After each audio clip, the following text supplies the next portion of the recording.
दोस्तों स्वागत है आपका इनसाइट नॉलेज की टॉप 10 अपडेट में। आज डिफेंस और वर्ल्ड अफेयर से जुड़ी काफी बड़ी खबरें निकलकर सामने आ रही है, जिसमें फ्रांस, अमेरिका, मालदीव, रूस से S-400 इन सभी देशों से बड़ी खबरें आ रही है, जिसके बारे में इस वीडियो में बात करेंगे। इसीलिए वीडियो को अंत तक जरूर देखिएगा। तो चलिए शुरू करते हैं इस वीडियो को। हमारी पहली खबर रूस से निकलकर सामने आ रही है। दरअसल दोस्तों, भारत अपनी सुरक्षा जरूरतों को पूरा करने के लिए तेजी से कदम बढ़ा रहा है। भारत ने रूस के साथ हाल ही में S-400 डिफेंस सिस्टम की डील की थी। इस डील के तहत भारत ने इस डिफेंस सिस्टम के 5 यूनिट खरीदे थे।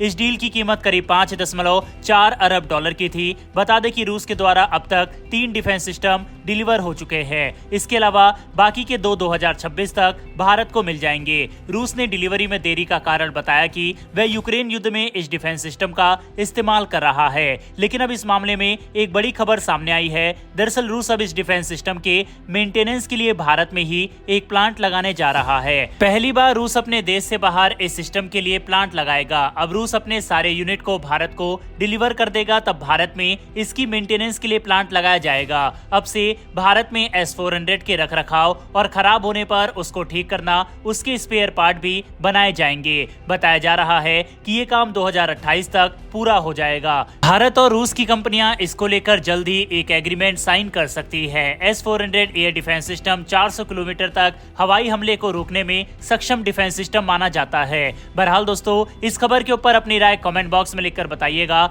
बढ़ते हमारी अगली खबर की तरफ, और ये खबर अमेरिका से निकलकर सामने आ रही है। दरअसल भारत और रूस के बीच बढ़ते रिश्तों से अमेरिका थोड़ा परेशान दिखाई दे रहा है। अमेरिका के उप विदेश मंत्री के बयान से तो यही नजर आता है। उन्होंने कहा है कि अमेरिका को भारत रूस के बीच सैन्य और तकनीक के मामले में बढ़ते रिश्तों से कुछ चिंताएं हैं। हालांकि उन्होंने इस बीच ये भी कहा है कि अमेरिका को इन सब के बीच भारत पर भरोसा और विश्वास है। अमेरिकी उप विदेश मंत्री ने कहा है कि भारत और अमेरिका के रिश्ते काफी स्पष्ट है। भारत और अमेरिका खुलकर बात करते हैं। हम प्रमुख देशों के साथ अपने आपसी संबंध पर चर्चा करते हैं और इनमें रूस के साथ भारत के संबंध भी शामिल है। अमेरिका भारत के साथ रिश्ते गहरा करना चाहता है, लेकिन भारत और रूस के रिश्ते से कौन से क्षेत्र सैन्य और तकनीक रूप से प्रभावित है, वह भी देखना होगा। आपको बता दें कि अगले महीने प्रधानमंत्री नरेंद्र मोदी रूस की यात्रा पर जाने वाले हैं और यही कारण है कि अमेरिका से अब इस तरह के बयान सामने आना स्टार्ट हो चुके हैं। बहरहाल दोस्तों, बढ़ते हमारी अगली खबर की तरफ, और ये खबर सऊदी अरब से जुड़ी हुई है। दरअसल भारत और सऊदी अरब से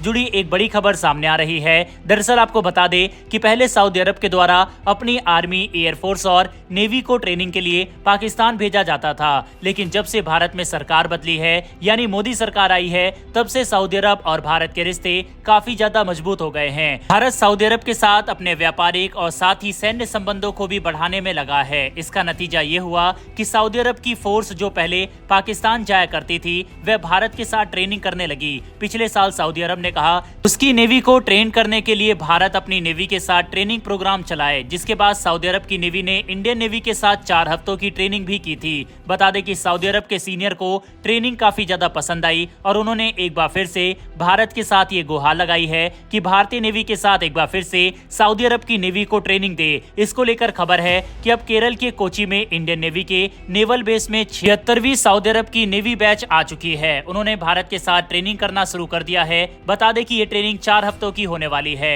बहरहाल इस खबर के ऊपर अपनी राय कमेंट बॉक्स में लिखकर बताइएगा। बढ़ते हमारी अगली खबर की तरफ, और ये खबर भी अमेरिका से निकलकर सामने आ रही है। असल अमेरिका के विदेश मंत्री एंटनी ब्लिंकन ने भारत के खिलाफ मोर्चा खोल दिया है। इस दौरान भारत के मुद्दे को लेकर एक बड़ी रिपोर्ट जारी की गई। विदेश मंत्री ने कहा कि धर्म के नाम पर कन्वर्जन विरोधी कानून, हेट स्पीच, माइनॉरिटी के घरों, पूजा स्थलों को तोड़ा जा रहा है। अमेरिका ने अंतर्राष्ट्रीय धार्मिक स्वतंत्रता रिपोर्ट 2023 को जारी करते हुए भारत की आलोचना की। इस रिपोर्ट में CAA कानून का भी जिक्र किया गया। रिपोर्ट में कहा गया कि भारत के 10 राज्यों में धर्म के धर्मांतरण पर प्रतिबंध लगाने वाले कानून लागू है। United state commission on international religious freedom USCIRF ने इस रिपोर्ट को तैयार किया है। अमेरिका के राजदूत रशद हुसैन ने भी भारतीय प्रशासन की आलोचना की है। उन्होंने कहा है कि भारत में ईसाई समुदाय के लोगों ने बताया है कि उन्हें समस्याओं का सामना करना पड़ रहा है। भारत की ओर से इस रिपोर्ट पर कोई बयान नहीं दिया गया है। अमेरिका ने इसके साथ ही पाकिस्तान की भी इसमें बुराई की है।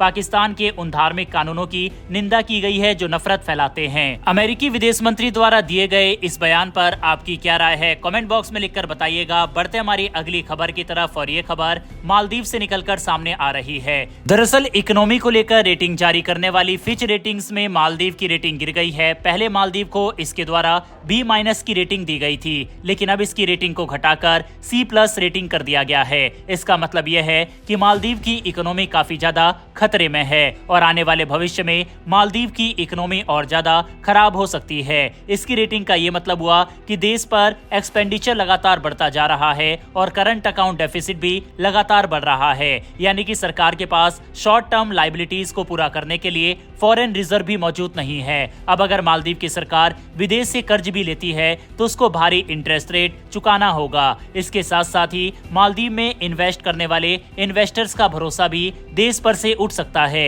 यानी कि देश की करेंसी की वैल्यू भी कम होती चली जाएगी। आपको बता दें कि इससे पहले श्रीलंका के साथ भी यही हालत थी। तब भारत ने श्रीलंका की $4 बिलियन के साथ मदद की थी। अब देखने वाली बात होगी कि क्या मालदीव की मदद के लिए भी भारत आगे आता है या नहीं। वैसे दोस्तों, आपके हिसाब से क्या भारत को मालदीव की मदद करनी चाहिए या नहीं, अपनी राय कमेंट बॉक्स में लिखकर जरूर बताइएगा। बहरहाल बढ़ते हमारी अगली खबर की तरफ। यह खबर भारत के प्रधानमंत्री नरेंद्र मोदी की रूस यात्रा से जुड़ी हुई है। बता दें कि पीएम मोदी ने जब से अपना पद संभाला है तभी से उन्होंने एक प्रथा शुरू की थी। प्रधानमंत्री नरेंद्र मोदी जब भी किसी विदेशी यात्रा पर जाते हैं वे उसके साथ कई देशों की यात्रा पर जाते हैं, यानी कि पीएम मोदी जिस यात्रा पर जा रहे हैं वहां तो जाते ही हैं, उसके साथ 2-3 देशों की यात्रा पर और भी जाते हैं। और इसी प्रथा को जारी रखते हुए प्रधानमंत्री नरेंद्र मोदी रूस के साथ एक और देश की यात्रा पर जा सकते हैं।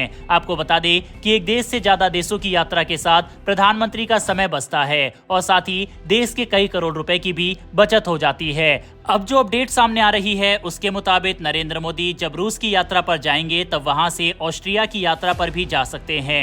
बता दें कि ऑस्ट्रिया की यात्रा पर पीएम मोदी से पहले साल 1983 में भारत की तत्कालीन प्रधानमंत्री इंदिरा गांधी ऑस्ट्रिया के दौरे पर गई थी, यानी कि लगभग 40 सालों बाद भारत का कोई प्रधानमंत्री ऑस्ट्रिया के दौरे पर जाने वाला है। इसके अलावा अपडेट तो ये भी है कि प्रधानमंत्री वहां से भी 1-2 छोटे देशों की यात्रा कर सकते हैं। अभी तो पीएम मोदी 5 साल के बाद रूस की यात्रा पर ही जा रहे हैं। बहरहाल बढ़ते हमारी अगली खबर की तरफ, और ये खबर फ्रांस से निकलकर सामने आ रही है। ये खबर तो हम आपको लगातार दे रहे हैं कि इंडियन नेवी जल्द ही 26 राफेल फाइटर जेट खरीद सकती है, लेकिन अब इसकी संख्या को लेकर एक अपडेट सामने आ रही है कि हो सकता है कि भारत 26 की बजाय 22 राफेल फाइटर विमानों को खरीदे। भारत और फ्रांस के बीच में इसको लेकर बातचीत भी चल रही है। बता दें कि फ्रांस के द्वारा पहले राफेल की कीमतों को लेकर एक भारी अमाउंट बताया गया था, जिसके बाद भारत और फ्रांस के बीच नेगोशिएशन चल रहा था।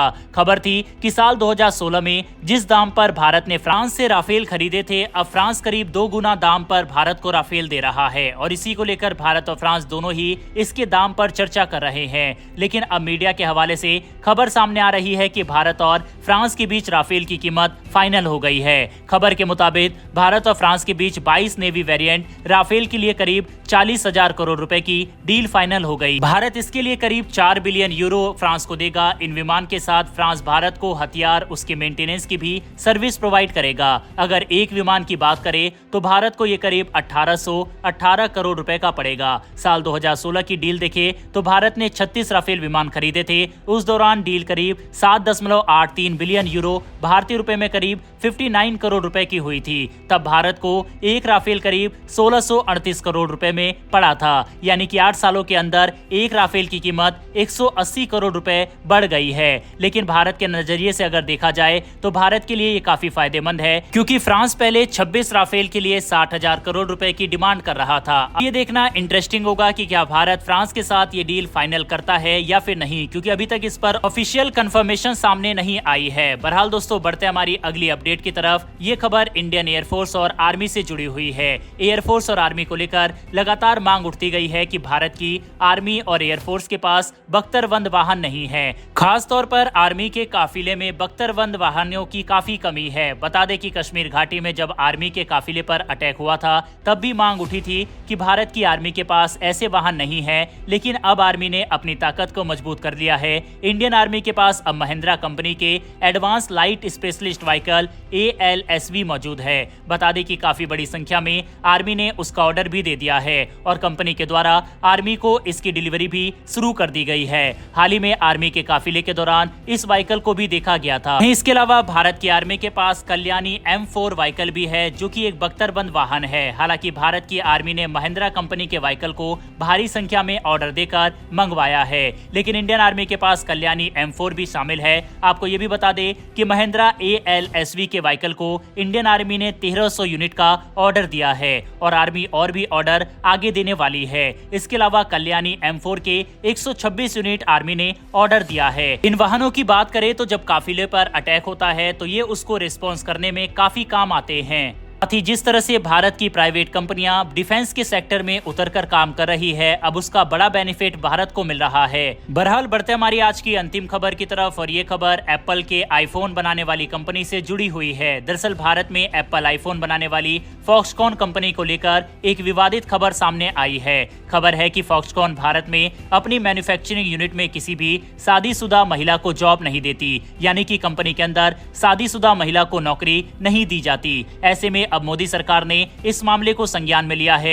बता दें कि भारत सरकार ने अपनी लेबर और एम्प्लॉयमेंट मिनिस्ट्री के साथ साथ तमिलनाडु सरकार को जांच करने के भी आदेश दिए हैं। सरकार ने मंत्रालय की जांच यूनिट के साथ तमिलनाडु की सरकार को कहा है कि मामले पर पूरी जांच की जाए। सरकार का कहना है कि किसी के भी मैरिटल स्टेटस के आधार पर उसकी नौकरी नहीं दी जानी चाहिए। सरकार का मानना है कि भारत में एक सही कैंडिडेट को नौकरी देना और साथ ही कैपेबल व्यक्ति को नौकरी मिलनी चाहिए। ऐसे में जो नौकरी का हकदार है उसी को नौकरी मिलनी चाहिए, ना कि कौन शादीशुदा है और कौन नहीं है, ये आधार नहीं होना चाहिए। बहरहाल इस मामले पर अब जांच की जा रही है। जो भी रिपोर्ट होगी हम आपको जरूर बताएंगे। वैसे दोस्तों, अगर कंपनी दोषी पाई जाती है तो क्या भारत को कंपनी के खिलाफ एक्शन लेना चाहिए या फिर नहीं, इस पर अपनी राय कमेंट बॉक्स में लिखकर बताइएगा। बहरहाल दोस्तों, इस वीडियो में इतना ही। अगर आपको ये इन्फॉर्मेशन और वीडियो पसंद आई हो तो वीडियो को लाइक करके हमारी आने वाली डेली ऐसी वीडियो के लिए चैनल को सब्सक्राइब कर बेल नोटिफिकेशन को जरूर दबा लें। फिर मिलेंगे ऐसी एक नई वीडियो के साथ। धन्यवाद। जय हिंद।